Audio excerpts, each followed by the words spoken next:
It had been a quiet Sunday afternoon on North Gilmore Street until bullets started flying everywhere. One man was shot twice in the stomach and fell into this house. Basically a domestic boyfriend, girlfriend. Her girlfriend was fooling around with somebody else kind of thing. At the same exact moment, Rochelle Smith Howard, her 3 daughters and nephew, were driving home from church. The other shooter ran up to their car at Gilmore and Riggs. And he put the gun in my face and just told me, get out the car, just get out the car. I got out the car, I fell out as I was getting out. And he just took the car with the kids in it, and he just left. She heard all this shooting, and then the man told her, get out the car. And she said, I'm getting out. He took the car. The suspect kept driving east with the frightened children still in the car. I was screaming out the window. What were you screaming, Tiara? Help. How do you feel? Are you okay? Yes. He had blood on him and he was wiping it on the seat. Moments later, a front tire went flat. The shooter bailed out behind the Lafayette Market and ran.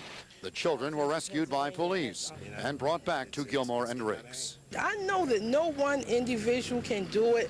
We as a body have to get together and start trying to clean up our neighborhoods, because if you don't care about where you live, it's okay. Stuff like this is only going to continue to happen. You know, everybody's going to have to try to start taking apart in what's going on. You can't be a bystander any longer. You know, that's the only way that the things are going to change. Everybody, you know, is going to have to get involved. I believe that we as people have to begin to take our neighborhoods back. We cannot allow the enemy to take over us. It's Mama. I'm not going to cry. Somebody has to do something. These people have to start caring about themselves. That's the only way we're going to straighten this world out. Shooting victim is critical and stable. Police think the shooter might have had several accomplices. The search for them is going on right now. Well, a Baltimore woman says somebody snatched her off the street and held her captive overnight. This is where she says she was picked up at the corner of Walnut and Rockaby. She was waiting to cross the street when a man driving a burgundy-colored van jumped out, threw her in the van, and tied her up. She says she was driven around until the van developed engine trouble, and then she managed to get away. Police haven't released the victim's name, and they're looking for the suspect. Thumb heads, what? Cherry heads, what? Apple heads, what? How we do that? Yeah. Hit it off, you know what I mean? PR, like this, take 'em to the bridge. Yo, float on this magnificent track, wise, intelligent, all-star Jamaican. Yes, the rap vet, reinforce your threat. Who got the money to bet? Against the #1, holding down the position. Crush the competition with the limited edition. Heavy caliber rhyme, shooting down your peace sign. The war's on for real. Run, grab your shield, yo meth. Take the steel and let these cats know the deal. Style blazing, iron lung on this collaboration. Money for the taking, I ain't sweating confrontation. With PR, we bees the men's of tomorrow. Masked up, license to kill, bringing the horror to your house like Amityville. Keeping it molding real, niggas ain't supposed to feel. Hot nicks, you know the deal. If you read the resume, gives a fuck what niggas say. 10 boots to pave the way, here I come to save the day. Yeah, stop the fucking prep, transform the Mr. Map. See that logo on my chest, save a damsel in distress. Hot shit in the song, gotta get until it's gone. Kids wanna get it on, get smacked up and shit upon. Ride till you prove me wrong, think you can do me, huh? Can't we all just get along in this modern Babylon? Dueling with my nemesis, laying down laws. Don't start if you can't finish it, I'm telling you, Paul. Got the power of a meteor shower, coming down on all you cowards, tricking your funds and sniffing powders. Here we come, straight from the slums. Dynamic duo, son, Ghost Rider, Jonathan, and Soul Brother #1. Sending this one out to my man, yeah. Pete Rock, half man, half amazing. Breaking hard, nigga, for you. Know what I'm saying? Sending this one out to my man, yeah. Pete Rock, half man, half amazing. Breaking hard, nigga, for you. Know what I'm saying? Leaping tall buildings buildings in a single bound. Faster than the round, blasting out a 40-pound. Y'all niggas fuck around, take that and handle it. Method man, I get strong with Titanic shit. That means abandon ship, get a life and get a grip. There ain't no problem that I can't fix. Transmitting live from Apocalypse and the chocolate. Boy Wonder, my sidekick, Cowabunga. These evil doers, days is numbered. We flexing like the X-Men on Rap Veteran. That beats no question, boy you need protection, so I'm burning up, check the temperature. You're fucking with the last emperor. Iron lung, dangerous son. For all who enter the 36 deadliest chambers. For all the prejudice entertainers. There ain't a damn thing that you can tell us. Bite your tongue, I beat the troublesome. So sleep, niggas is holding, pick son. them off from long range, break them down to small change. A New York Giant stand in front of your squad. What up, God? 1,000,000 to 1 odds that you can't stop this bullet. I'm like Refrigerator Perry, rush right through it and just do it. So act like you knew it. The Mount Vernon Shaolin fluid. The rap committee coming live through your city. Swing hard like Ken Griffey. Gain stats. Now who's next up to bat? Knock 'em out the box. Met the man in Pete Rock celebrating victory. Rap World Remedy. Take a double dose. Deadly. Deadly kid. Yo. Come on. 1, 2. The number one set and sound. Let the jam. On arrival. Beat rock. This one's for the crew. Half man, half amazing. 1, 2. The number one set and sound. Let the jam. On arrival. Beat rock. This one's for the crew. Half man, half amazing.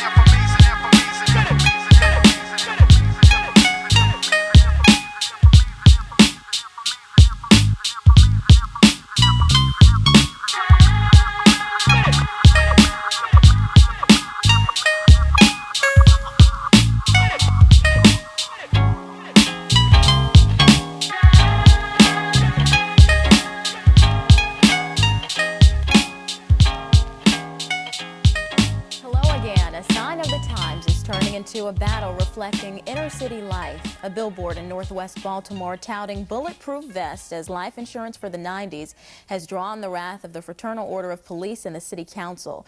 Council President Mary Pat Clark is introducing a bill tonight that would restrict ownership of the vest to police officers or those who have permission from the police commissioner.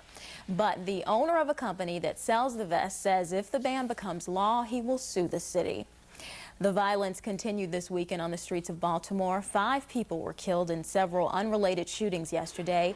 2 19-year-old men were shot to death in a house in the 200 block of North Streeper Street in East Baltimore. Sean Brown and Donnell Solomon were pronounced dead at the scene.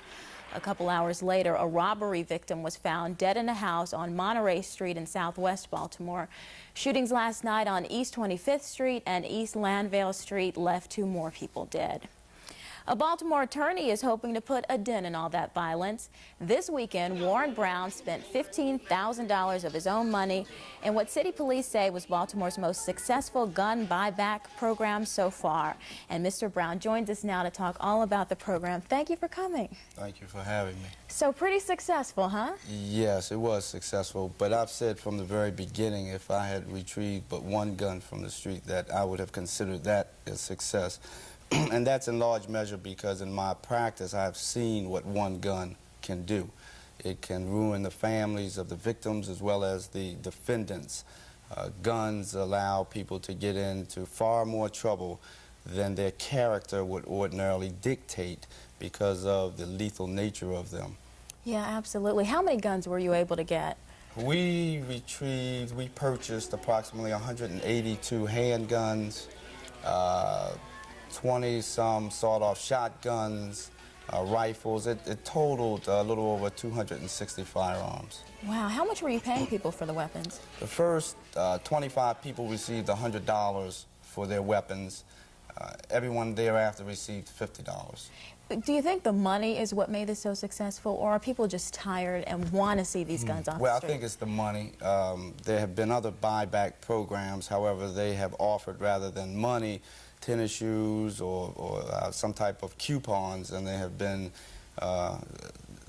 far less successful. So I think without question the money attracted the individuals that surrendered these weapons. Yeah, are most people afraid to turn in guns and weapons? I'm not sure that they are afraid to do it. They just need an incentive to do it. And I think that this weekend proved that it doesn't take a significant incentive to get it done. Absolutely. I think you have really proven that this works. Are you planning on doing it again? Absolutely. No later than this time next year. I hope, though, that this is not the type of program that becomes a victim of its own success.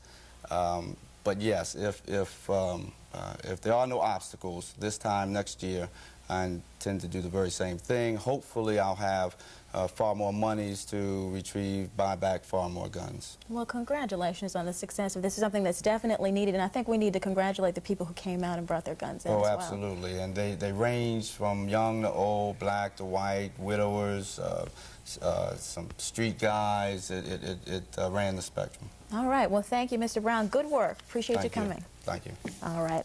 Well, the guard towers at the Patuxent Correctional Institution in Jessup stand empty these days. Staffing shortages and a growing sentiment that the towers are outdated have left them unstaffed.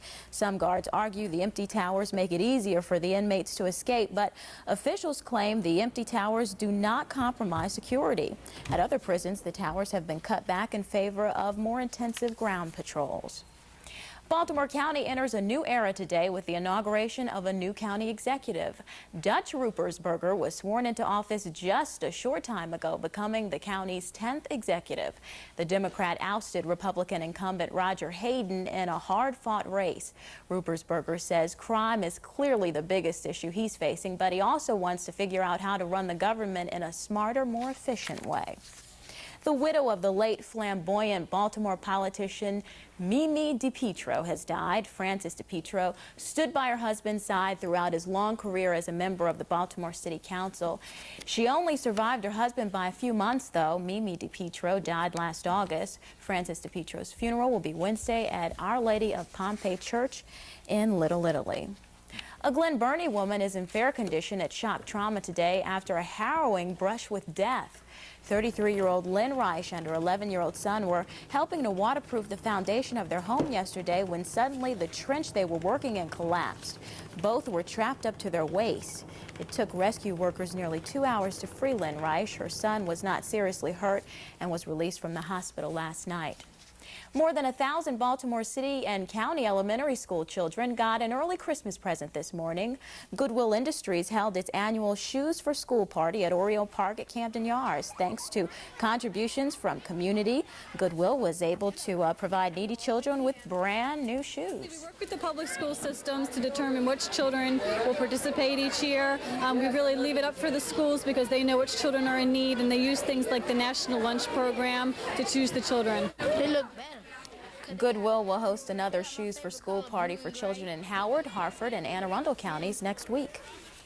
A Baltimore City woman found a way to do some major landscaping and decorate the city for Christmas at the same time.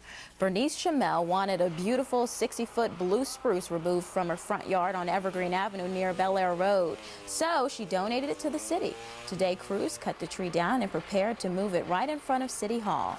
Soon it will be by the City Police Union for a new law on the books. The union says a law is needed to keep bulletproof vests out of the hands of criminals. The bill favored by police is designed to make the general sale of these life-saving vests illegal. Alex Dmitrik is standing by live at City Hall, where such a bill is being submitted. Alex? Well, Al, City Council President Mary Pat Clark is fronting the bill at the request of the Fraternal Order of Police. The union says it is worried sales of body armor are not being regulated strictly enough, making some of the city's most dangerous criminals even more dangerous. It all began with a billboard, not a gun battle, and a local businessman looking to sell bulletproof vests, something Baltimore City's police union views as very risky business. Criminal element would love to be able to get their hands on soft body armor to wear while conducting their business. People who wear soft body armor generally feel like they're Superman. Nothing can hurt them. And when you attach that element to a criminal, you make them even more dangerous. The Fraternal Order of Police has said nothing but about lies concerning my business. Robert Abrams paid for the billboard and sells bulletproof vests over the phone. Well, I screen every call. You have to give me your name, your address, your phone number, and then I'll call you personally. And I will find out what type of work you do and try to ascertain a number of facts that will make me, well, give me the knowledge I need to rather make this decision whether to sell the vest or not. That's a change from the stores who see their customers face to face, who have traditionally sold body armor almost exclusively to police and to the general public only after extensive background checks have been completed. I've had people come in the store and offer me 2 times the full retail cost of a vest. So you're talking well over $2,000. Why did you turn this person down? I don't want my police officers going up against this individual or any other individual who I don't feel should have one of these on the street. It's not a situation where I just went down to the corner and opened my trunk up and said I got vests for sale to the local drug dealers. I haven't done that. I have nothing to be ashamed about, and I've always conducted this business since the inception above board and ethically. And I guess it shouldn't be too surprising that Robert Abrams of Second Chance Safety does not think there is a need for a new law here in Baltimore City. Of course, the police feel otherwise, and that has now brought us a bill. It's going to bring us debate, and who knows, maybe a law, Al. Well, we're on the very inception of this measure. How long could it take before this becomes law, if it becomes law? It was just introduced tonight. It'll go to a committee, and perhaps we'll have to go through 3 readings if that's not waived. But I think it's going to be early next year before we find out the fate of this particular bill. All right, thank you. Alex Dimitrick reporting live. The leaders of the FOP tell Eyewitness News that regardless of what happens in the city, it will take the fight to Annapolis for action statewide. The final tally from this weekend's gun buyback reached $15,000. That's how much Baltimore attorney Warren Brown paid out to people who brought guns to his offices this weekend. In all, he collected 265 weapons, including 182 handguns, 22 sawed-off shotguns, and 61 rifles. They will all be turned over to police, who will run ballistics tests on the weapons to see if any were used in crimes, and then they will be destroyed. Dramatic testimony surfaced today in the trial of a city police officer charged with rape. Prosecutors disclosed the fingerprint of Officer George Canada was found on a condom wrapper in the alleged victim's home. Pat Warren has the latest in a live report from the Mitchell Courthouse. Pat? Well, Denise, court has ended for the day. The prosecution has wrapped up its case. The defense is just beginning its case. The first testimony from the defense today came from Officer George Canada, who is, of course, taking the stand in his own defense. He is charged with raping a woman during his investigation of an auto theft case. Today, the prosecution presented crime lab testimony that a condom wrapper brought to police by the woman does in fact have a partial fingerprint identified as Canada's left index finger. When Officer Canada took the stand, he explained that he and his partner had reason to believe that the suspect they were looking for was in the woman's house. And while searching the bedroom, which he thought was a child's room, he testified he saw a condom wrapper, touched it, and said to the woman, "What's this?" Now, Officer Canada says that the only reason that he touched the condom wrapper was he believed that it led to evidence that the suspect he was looking for, who was allegedly the woman's boyfriend, had indeed been in the house. But when he realized there was nobody in the house, he then left. He says he was there for no more than 5 minutes. He testified that he did not touch the woman. He testified that he did not rape her. Denise? Well, Pat, you would think this might be interesting for the defense attorney to counter. What did he have to say today about the testimony? Well, defense attorney Henry Belsky said that he is not going to comment on the specifics of the case, and that includes the fingerprint on the condom. However, he did say that he feels that the case is going well. All right. Thank you, Pat. The jury, by the way, is expected to get the case by Wednesday fighting morning. to keep her job is back in the courtroom this evening. Laurie Cook went public in her fight to save her job at Northeast High School last Friday. She was acquitted last December of child sexual abuse charges, but was still recommended that she be fired. Well, tonight, the 14-year-old boy who accused her of kissing and fondling him took the stand to tell his side of the story. Former Northeast High teacher Ron Price has also been called to testify. He was fired in April 1993 for having sexual relations with more than one student. No word yet when he will take the stand. A dramatic turn of events today in the trial of a Baltimore City police officer accused of rape. Today, prosecutors said a partial fingerprint identified as Officer George Canada's was found on a condom wrapper the alleged victim brought to police. Canada is accused of raping the woman while searching her home for a car theft suspect last July. Today, he took the stand in his own defense. He says he touched the wrapper because he thought it was evidence, proving the suspect he was looking for was indeed in the home. The jury is expected to get the case by Wednesday morning. An apparent mistake with tragic consequences in Mississippi leaves a 3-year-old boy shot to death in his father's home. The boy, Jonathan Hicks, got up to go to the bathroom 3 a.m. Saturday, setting off an alarm. The boy's stepmother says she thought she was shooting at an intruder. Neighbors were horrified to learn later Hicks died of a single gunshot wound to the head. That's terrible, man. That's really bad. Just not enough praying. We just got to come together as a community and, you know, I just don't know. Just can't say. I think that people need to use common sense, use a great deal of caution, and safety above everything else. Jackson police say there is no initial indication of foul play, though they are still investigating the shooting.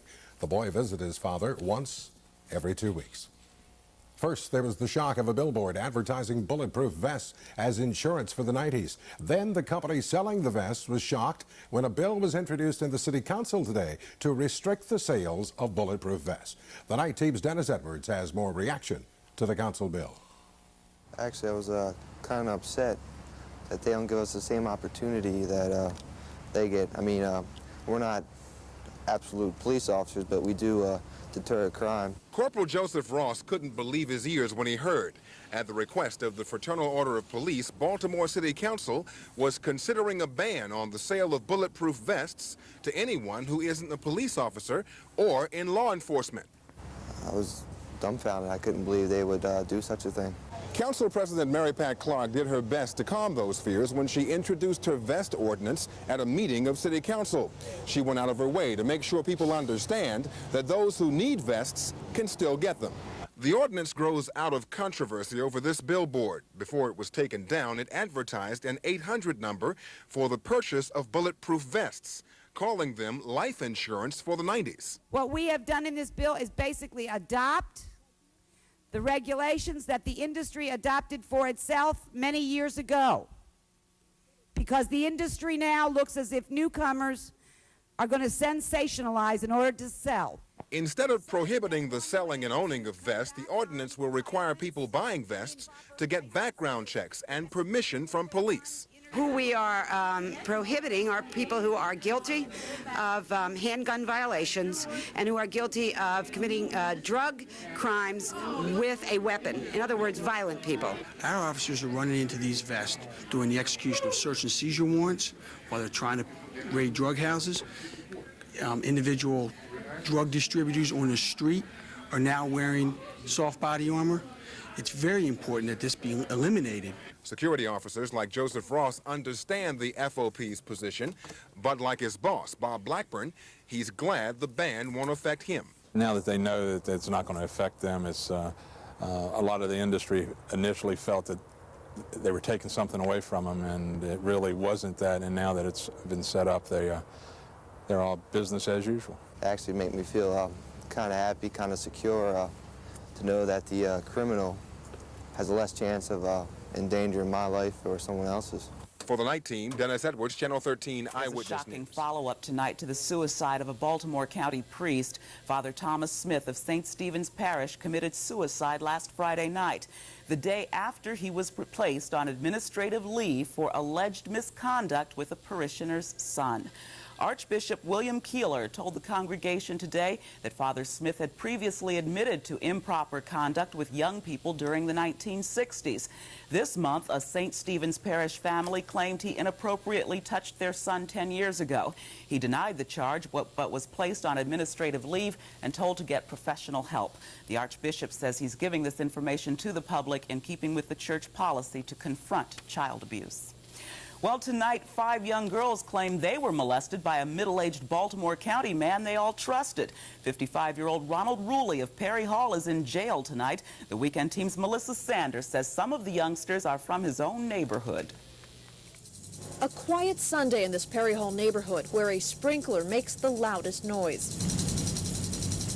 And neighbors murmur of the horrors that could have happened up the street. My husband said that he'd probably kill anybody who did that to his kids. Ronald Ruley, a 55-year-old man who spent years with his wife raising foster children, a man who's popular with the kids in this community, is charged with molesting 5 young girls in his home over the past 5 years. Fondling and masturbating, police say. 1 girl is a foster child, another her sister who visited. 3 other girls are from the neighborhood. I know my son used to go up there swimming, and a couple other girls used to go there swimming all the time. He would buy him ice cream. You know, he was real nice, like I said. Ronald Ruley's accusers are now ages 8 to 13. The Mazzone's son is 10. I spoke to my son. I asked him, I begged him to tell me what happened. He says, Dad, Mr. Ron was nice to me, bought ice cream. He never did anything to me, never tried. That's why, I'm shocked. When police interviewed Ruley, they say he admitted to abusing the 5 girls. They know of 100 different incidents of this abuse, and now police believe there could be more victims. They're waiting to see if any other little girls step forward. Ronald Ruley is in jail on $2 million bail. Police were tipped off by 1 girl's therapist last Thursday and collected enough information within 9 hours to arrest Ruley for abusing all 5. At home, his wife only tells me she's been through hell. Police think she was as unsuspecting as the neighbors. You don't never know, who your neighbors are, really. Now they wonder where their children can be safe anymore. For the Weekend Team, Melissa Sander, Channel 13, Eyewitness News.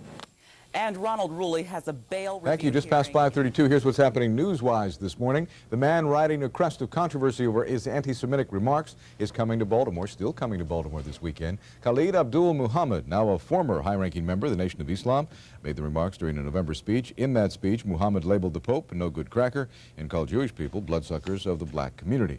Yesterday, under pressure from African-American and Jewish groups, Nation of Islam leader Louis Farrakhan disavowed the remarks made by Muhammad. Farrakhan also removed Muhammad from his post as spokesman and minister of the Nation of Islam.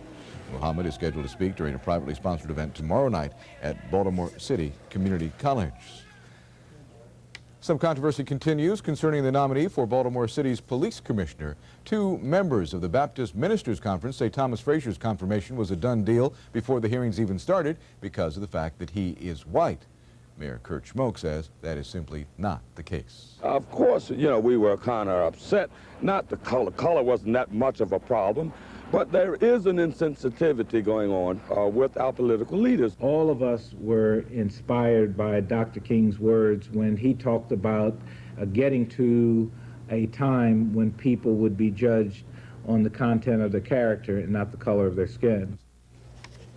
If a committee approves Frazier, the full city council could vote on him at their meeting next Monday. Baltimore County Police want to know if an ATM robbery in Cockeysville is connected to a string of robberies in the city. On Wednesday night, 23-year-old Wagoon Kelly Lee was abducted by 4 men, one of them armed with a gun. They drove her to a nearby ATM and forced her to withdraw some money before forcing her out of the car. So, if you have seen the man we're about to show you, there he goes, city police need you to call them. He may have been involved in the Catonsville crime. I'm not sure. We're tossing around Catonsville and Cockeysville here like they're two separate places.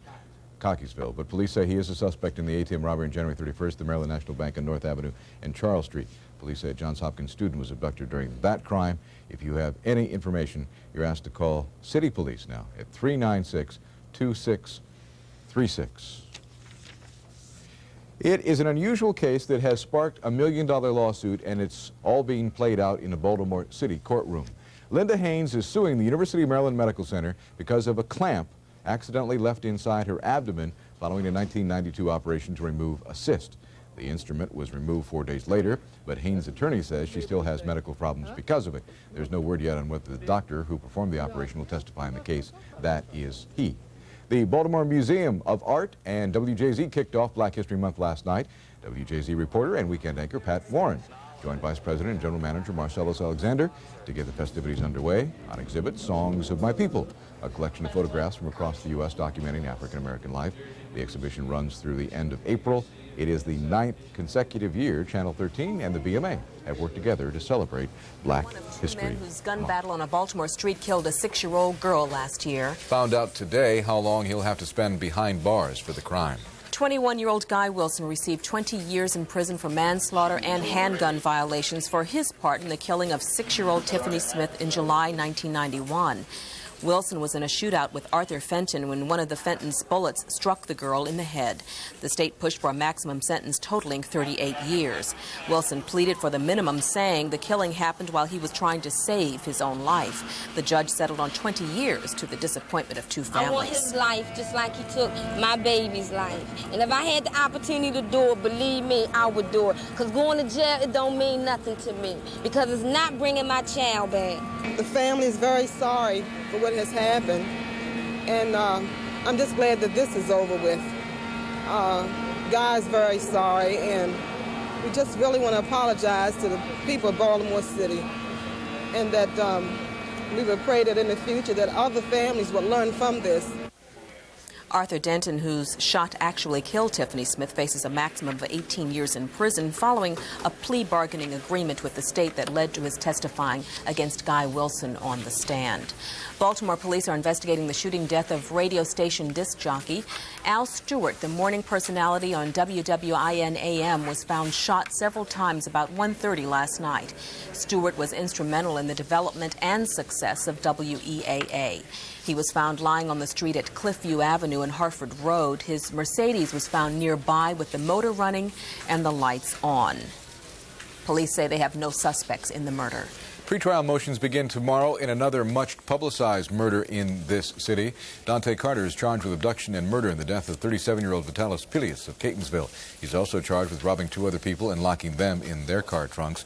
A Baltimore judge has denied the prosecution's request to try Carter once for all three crimes. He'll be tried first for Pilius' murder, with pretrial motions starting tomorrow. There's an uneasy calm today at Southwestern High School after two groups of students were robbed there yesterday. School police say a gunman approached three students yesterday morning outside the school and forced them into his dark blue truck. He then drove a block away, robbed them, and let them go. Police say the suspect then returned to the school, robbed another group of students, and took off. Police are looking for a man between the ages of 18 and 20, 5 feet 10 inches tall, 160 pounds, wearing a dark jacket, gray pants, and gray sneakers. None of the students was injured in either incident. A former volunteer firefighter from Savage is being held without bail today, charged with 6 separate rapes or assaults. Police say James Botchin picked up women on 4 consecutive nights in early September and drove them to a remote road in Curtis Bay. They say he forced them to strip in his car at gunpoint or knife point. He allegedly took pictures of them, and the victims say he then got violent. Police found several photographs of women in Botchin's belongings, including one of a woman who appeared to have been severely beaten. He will also be charged in a Frederick case in which a woman was badly beaten and left to die on a remote dirt road last year.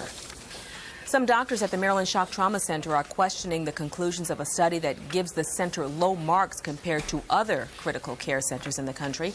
The study found shock trauma the worst of 70 centers in the treatment of shooting and stabbing victims, and very low in the survival rates of those suffering blunt injuries from crashes and falls. A shock trauma staff doctor says the study did not give a true picture of the center, but Dr. Kimball Mall, the overall chief at Shock Trauma, says the study is a serious blow to the center's Tonight in Baltimore's broadcast community, as a popular radio DJ is found murdered on a city street. Al Stewart of WWIN died this morning of multiple gunshot wounds in his back. Police say the shooting was drug-related and that 2 vials of a powder believed to be cocaine were found in Stewart's hand. Today, many of Stewart's fans called the station to express their shock and sympathy. Police say Stewart's car was still running when his body was found just off Harford Road. Well, one of the 2 men whose gun battle on a Baltimore street killed a little girl was sentenced in court today. In this follow-up story on the murder of 6-year-old Tiffany Smith, Alex Dimitri reports the sentence may have suited the law, but it didn't feel like justice to the defendant or the victim's family. It was not the first child's blood spilled in Baltimore, but it did mark the beginning of a new and random kind of violence. 6-year-old Tiffany Smith was caught in the middle of a street corner shootout in July 1991 and was killed where she stood on North Rosedale Street. Today, one of the men in the gunfight was sentenced. 21-year-old Guy Wilson was shooting at Arthur Felton when one of Felton's bullets hit Tiffany. Convicted of manslaughter and handgun charges, Guy Wilson was sentenced to 20 years in prison. Well, he didn't receive enough time.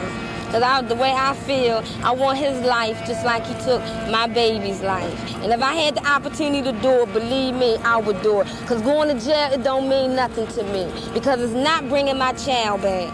The state wanted Guy Wilson to receive a maximum 38 years, saying he was sorry and pleading he did not start the fight, but was trying to protect his own life. Guy Wilson asked for leniency. So did his family. The family is very sorry for what has happened, and I'm just glad that this is over with. Guy's very sorry, and we just really want to apologize to the people of Baltimore City. He should have got life. He took my cousin's life, he should have got life. 10, 20 years ain't nothing. In 8 years, he can walk. What's 20 years? Nothing. Word of the sentencing quickly spread to North Rosedale Street, to the little square where flowers push against litter. Tiffany Smith's memorial.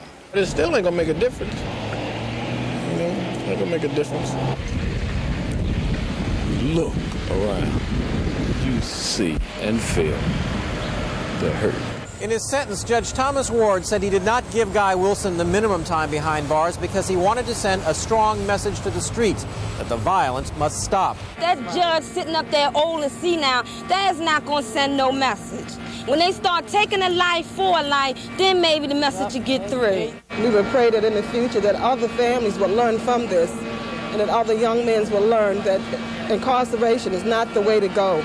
But at least Guy Wilson goes alive. Tiffany Smith is gone forever. Alex Dimitrick, Channel 13, Eyewitness News. Arthur Felton, who pleaded to second-degree murder and testified against Guy Wilson, faces a maximum of 18 years in prison. He will be sentenced tomorrow. One of Maryland's most dangerous criminals is headed back to prison tonight after being captured in Ohio. 35-year-old Harold Dean was serving life plus 105 years for first-degree murder when he managed to escape from the state's most secure supermax prison. Now, that was last November. Dean apparently sought his way to freedom through a small window. Today, the FBI arrested him in Ohio. He was identified after being arrested there for receiving stolen property. Police say Dean will be held in Ohio until Maryland police pick him up and bring him back. Following up story we told you about last night at 11. Turns out the 7 students at Southwestern High School who said they were robbed at gunpoint made up the tale. The students described a robber, they said, approached them outside the school. Turns out they were playing hooky.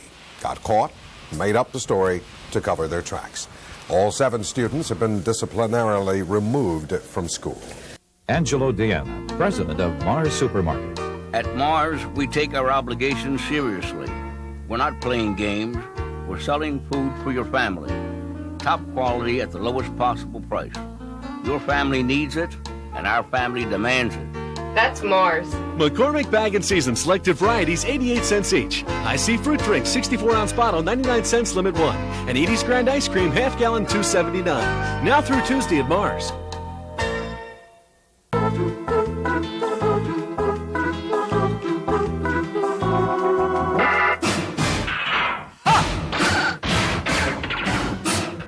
Announcing the Sun's Crazy Classified contest, where you could win $1,000 every weekday, or a grand prize of $10,000. Just find the Crazy Classified, mail it in, and you could win.